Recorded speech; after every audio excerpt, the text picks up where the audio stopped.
የሆነ ጊዜ አለ ህይወታችሁ ጸጥ የሚልበት አጠገቤ ይሆናሉ ያላችኋቸው ጓደኞች የሚጠፉበት አገኘዋለሁ ብላችሁ የምታስቡት እርዳታ ሁሉ የማይደርስላችሁ እናም ለመጀመሪያ ጊዜ ዓለም ባዶ የሚሆንባችሁ በዚህ ባዶነት ውስጥ ነው አንድ እጅግ ከባድና ጠቃሚ ዕውቀት የሚገለጥላችሁ ማንም መጥቶ ያድናችሁ ጓደኛ ቤተሰብ ሁሉም አይደርሱላችሁ ለአመታት የሆነ ሰው ጥረታችሁን አይቶ እንዲያግዛችሁና እንዲያሳርፋችሁ ትጠብቃላችሁ ነገር ግን ማንም አይመጣም በመጀመሪያ የሚያስደነግጥ እውነት ይሆንባችኋል መሬት የከዳቻችሁ ሊመስልም ይችላል ምክንያቱም ጥሩ ከሰራችሁ ጥሩ ይገጥማችኋል ሲባል ሰምተናል የሆነ እርዳታ እናገኛለን ብለን እናስባለን አንገታችሁን ደፍታችሁ ከጠበቃችሁ ህይወት ትከፍላችኋለች ሲባልም እንሰማለን ህይወት ግን እንደዛ አይደለም እየሰራ የምናየው ለታጋሽነት የሚከፍለን ሽልማትም የለም መንቀሳቀስና መስራት ነው የሚያሸልመው ማንም ሊያግዛችሁ እንደማይመጣ ስታውቁ ትነቃላችሁ ትክክለኛውን እርምጃ መራመድም ትጀምራላችሁ ምክንያቱም የህይወታችሁ መሪ ተዋናይ ራሳችሁ እንደሆናችሁ አውቃችኋል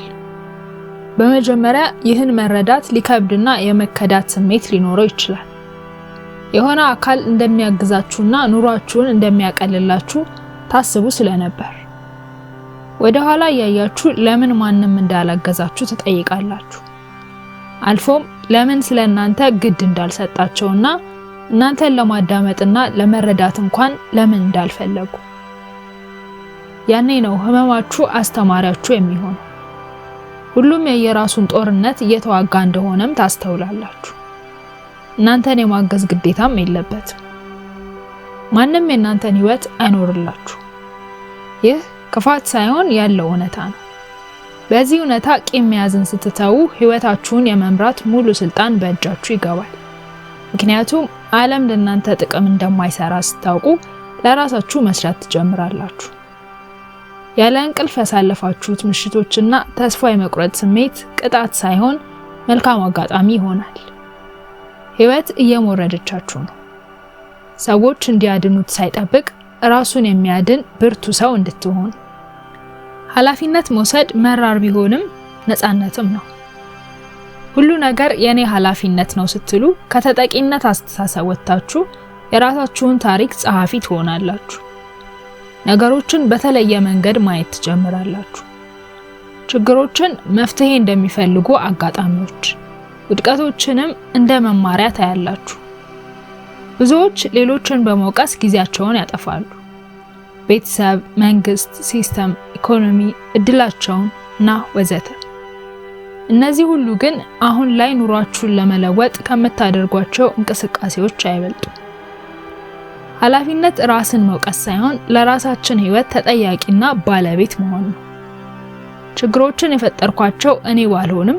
የምችለውን ማስተካከል ግን የኔ ድርሻ ነው ብሎ ማሰብ ኃላፊነቱን ስትወስዱ በማማረር የሚባክነውን ኃይላችሁን ራሳችሁን ለመገንባት ታውሉታላችሁ የምታደንቋቸው ስኬታማ ሰዎችም በአንድ ወቅት ተመሳሳይ ቦታ ላይ ነበሩ ማንንም እንደማያድናቸው አውቀው ራሳቸውን መገንባትና ማዳንን መርጠዋል እድገት በምቾት ውስጥ አይመጣም ከምቾት ወጥቶ ጫናዎችን በመቋቋም እንጂ ከሰዎች መጠበቅ ስታቆሙ ወደፊታችሁን የተሻለ የሚያደርጉ ልምዶችን ትፈጥራላችሁ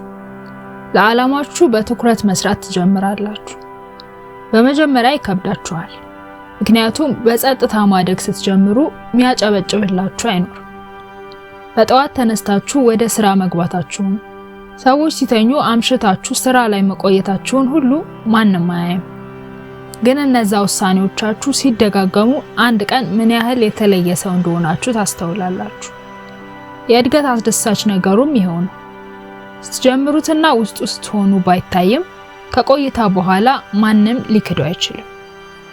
ለተወሰነ ጊዜ ለብቻ መጓዝና በራስ መመራት ብዙ ወደ ህይወታችሁ የሚያመጣቸው ነገሮች አሉ እውነተኛ ማንነታችሁን እንድታውቁ ያደርጋችኋል ሌሎች እንድትሆኑ የሚፈልጉትን ሳይሆን የተፈጠራችሁበትን እውነተኛ ማንነት ያለ ሰዎች እርዳታ ስኬት ላይ የደረሰ ሰው ሌሎች የሚከተሉት ምሳሌ ይሆናል። የእናንተ ታሪክ ለሌሎችም እንደሚቻል ማረጋገጫ ይሆናል። እናም የምታማክሩት ወይም የሚያግዛችሁ ስታጡ ተስፋ የምትቆርጡበት ሳይሆን ወደፊት መሆን የምትፈልጉትን የምትወስኑበት ጊዜ ነው። ማንም ሊረዳችሁ አለመምጣቱም ጥሩ ዜና ነው። ምክንያቱም ሁሉንም የማድረግ ምርጫው በእጃችሁ ስለሚሆን